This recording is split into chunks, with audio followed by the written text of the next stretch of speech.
શ્રી ગજાનન ગૌશાળા દ્યોદર ખાતે શ્રી ગો ગોવિંદ ભક્તમાલ કથાનો પ્રારંભ। ભવ્ય કળશ યાત્રામાં સાધુ સંતો સહિત માનવ મેળામણ ઉમટ્યું।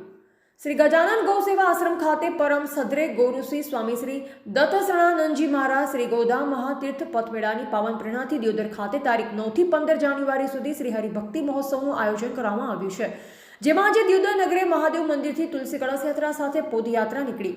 આ યાત્રામાં બહેનોએ માથે કળશ અને તુલસી લઈ સમગ્ર નગરે નીકળી હતી। સમગ્ર યાત્રામાં રાસ મંડળી, બગી, ઢોલ, નગારા કળશ યાત્રામાં આકર્ષણનું કેન્દ્ર બન્યું।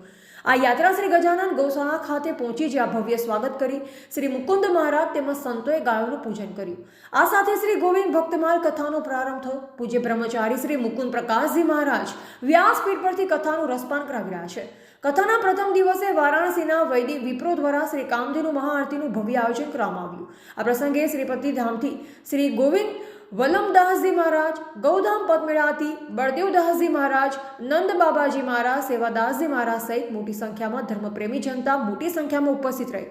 ગૌભક્તો, ગૌપ્રેમીઓ, ધર્મપ્રેમી જનતા 7 દિવસ ગજાનન ગૌશાળા ખાતે શ્રી ગો ગોવિંદ ભક્તમાલ કથાનું રસપાન કરશે।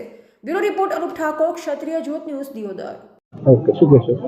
जय गौ माता, जय गोपाल। दियोदरना आंगणे आज भक्तमाल कथा नो आयोजन गजानन गौशाला में करेल छे।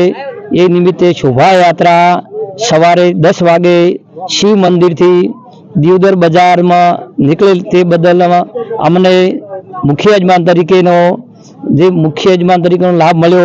ए बदल अमे गौशाला वती बधाने अभिनंदन आपीए छीए અને આવું કાર્ય સત્કાર્યની અંદર બધા જોડાય એ બદલ આપણે સૌ ધર્મપ્રેમી જનતાને આપે આશ્વાસન આપીએ છીએ અને ગૌ માતા માટે સર્વ ધર્મપ્રેમી જનતા આવા કાર્યમાં મુખ્ય યજમાન તરીકે કે ફૂલની તો ફૂલની પોખરી તરીકે જોડાય એ બદલ આપણે સૌને ગૌ માતા વતી આશીર્વાદ આપીએ છીએ।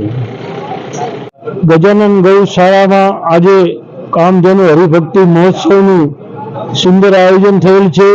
આજે સવારે નીલકંઠ મહાદેવથી અને ભૂતોના ભવિષ્યથી ભવ્ય શોભાયાત્રા નીકળી હતી।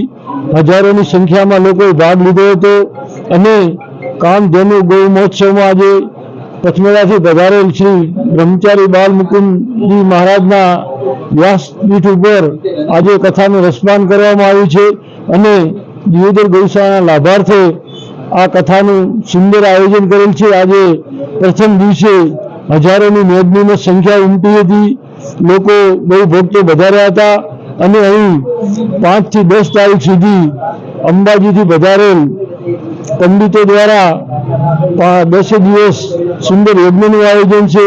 સાંજે વારાણસીથી પધારેલ બ્રાહ્મણો દ્વારા સુંદર મજાનું આરતીનું આયોજન કરેલ છે અને સમગ્ર જનતાને આનો લાભ લેવા ગજાનન ગૌશાળા વતી અમારું ભાવભર્યું નિમંત્રણ છે।